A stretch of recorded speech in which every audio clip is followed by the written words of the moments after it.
Terrific. This shows us live on YouTube and Facebook. We're just going to refresh and see if that has shown up on our pages. And now it has. Let's go ahead and get this shared out.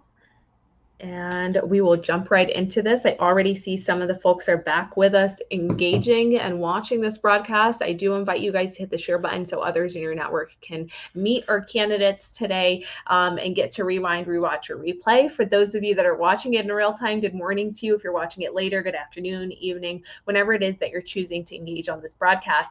Know that if you give us comments or questions, we truly appreciate it. We love it. It drives our algorithm up. More people can see this. We won't be pulling any of those questions up. Not to discourage you, some of the candidates may go back and answer those questions for you if you ask something, but we are structured on a time limit, and everyone, to be fair, is given the same 10-minute block from the start of this until the end. 2 ways that you can meet our city council candidates. This is the first one, as an interview one-on-one with them, where I'll be asking them interview style questions.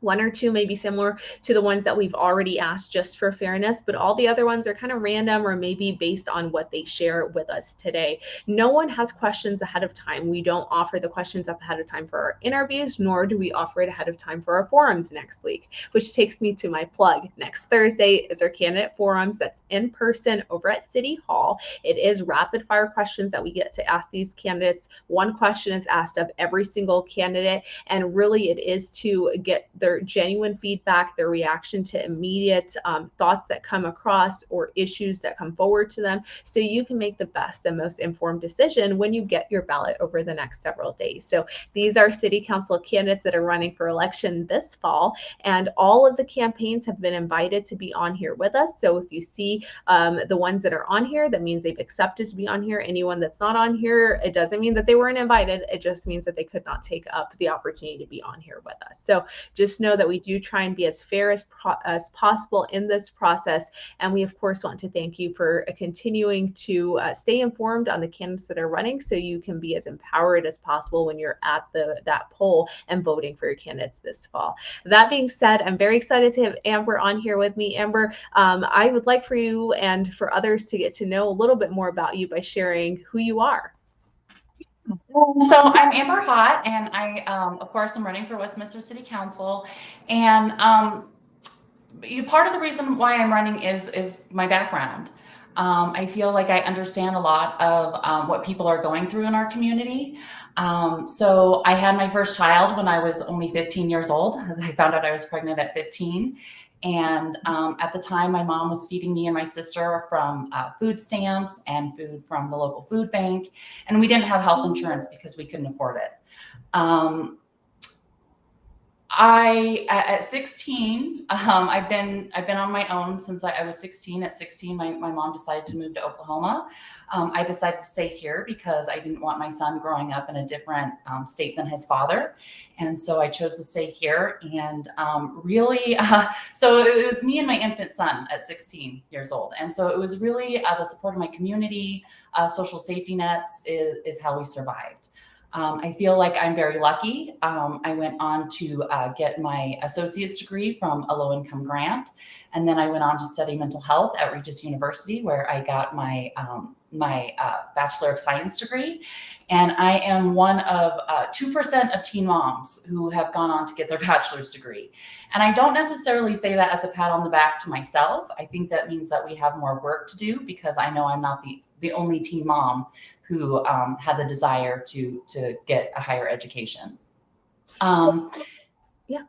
Oh, did you? No, I didn't mean to cut you off. Keep going. going. Okay, yeah. And then I went on to work in the state legislature. My job, my occupation is a legislative aide in the Colorado Senate, where I've been able to work on policy, help get policy passed, work on with both sides, because sometimes there are bills that are co-sponsored by both sides. So that means working with senators and aides on both sides. So I feel like I'm really good at communication and working on both sides. And so I really feel like between my background and my work experience, and then just everything I've been through in our community, I think it gives me a good perspective for council. Absolutely. Thank you. And if I were to ask you, how have you already been plugged in the community here in Westminster? How would you reply to that? Yeah, so I've been plugged in quite a few ways. So sometimes it's by the county, which of course includes our community. One of the earliest things I did when my kids were very little and in school is I worked. I volunteered at the Adams County Animal Shelter. I have a dog, a cat, and two cockatiels. So animals are have a. I love animals, and so that's where I started. And then in school, I was the president and co-founder of the Southern Poverty Law Center Club. And I was also on the IDEA Task Force, the Jefferson County IDEA Task Force, which actually just ended earlier this year. That was about a year and a half. And we gave our recommendations to the county commissioners, and 2 out of 3 voted for it. So I'm very excited that all the work we did is now continuing. And so those are, and I've also done things like, Habitat for Humanity, Project Angel Heart, those type of things. So, what are some of the things that you would like changed or maybe improved in the city of Westminster? Yes. So a lot of what I'm hearing from residents is the unaffordability and housing. And I think that intersects with a lot of different areas. What we don't have a lot of in Westminster is the missing middle housing. Housing starts at about 500,000 and then goes up from there if you want to buy a house. We don't have a lot of duplexes, fourplexes, and those can be built in such a way that they look like single family homes and can be in neighborhoods that also have single family homes. So everything fits, but it also offers price points for people who may not be able to buy a house otherwise. That helps with it helps with our economy, because if people have extra income at the end of the month, they can spend money at our businesses. It helps with businesses who may want to come here, but are not sure based on how many people that we have. I've heard there are some businesses that have chosen not to come to Westminster, which. But also, we have areas where we don't have grocery stores, where there's food insecurity, and when we can bring people, that helps all of those areas. So I think that's one way that we can help with the cost of living. Also, when we have more housing that people can buy, it also reduces the cost of rentals. So it helps everybody that way.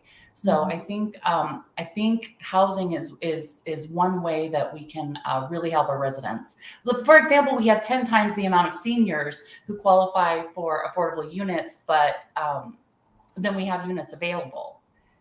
Mhm. Those seniors, maybe they've lived here the majority of their life. I don't want to see them pushed out. I want to see young families to be able to stay here, live near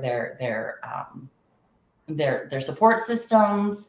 And so really tackling the unaffordability that I'm hearing about as I'm making phone calls and knocking on doors. I think that's one way that we can tackle many issues. Mhm. And so when you define unaffordability, it is that homes or any types of housing options that are below 400,000. Yeah, I think we don't have that here. And I think if we offered that, because sometimes, people start out in a townhome or a duplex or a condo, and that's how they start in the housing market. And then Mhm. they live there for, they build up some equity, and then maybe they go on to buy a house and raise their family. And it allows people to get into the housing market who otherwise may not be able to. Mhm. Can you share with us a time that you failed at something and how you reacted to that or what your response was thereafter? Yeah. So this is actually my second time running for office. In 2020, I was in a four-way primary. I came in second, but it wasn't enough to get on the ballot. And I was disappointed. But I did see that my former opponent, um, I felt she was the best one for the job. So even though she had previously been my opponent, I endorsed her. I volunteered on her campaign. I wrote a lot of postcards. I called a lot of volunteers to help her on her campaign. So I took a couple days. I took a couple days to feel that disappointment, and then I just got right back in and helped her win her election. So. And so between the time that you've previously run, now that I know this, until now, what have you done maybe differently, or how have you gained more knowledge, or, what are some of the ways that you feel you're different today than you were then? Oh yeah, running for office. If you want to build confidence, run for office. I feel like I am a lot more confident this time than last time. Last time, I really I didn't know much of what I was doing. I gave it my all, but I do know.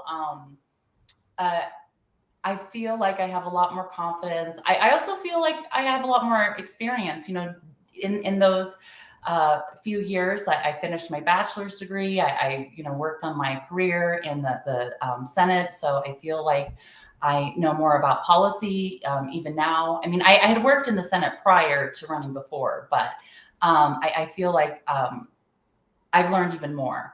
And so, yeah, I feel like a lot more confident in anything that I wasn't sure what to do last time. I know what to do now because I learned from that previous experience. But I would say the number one thing is really confidence. Yeah. Absolutely. Well, thank you so much for being on here, Amber. Believe it or not, I actually went over my 10-minute mark, so I need to reel myself in. But I appreciate you for being on here, and I hope to see you at our in-person candidate forums next Thursday. Thank you all for tuning in with us. Please hit the refresh page here momentarily when we go live with our final candidate that was able to join us today. So I hope you have a great rest of your day, Amber. I'll see you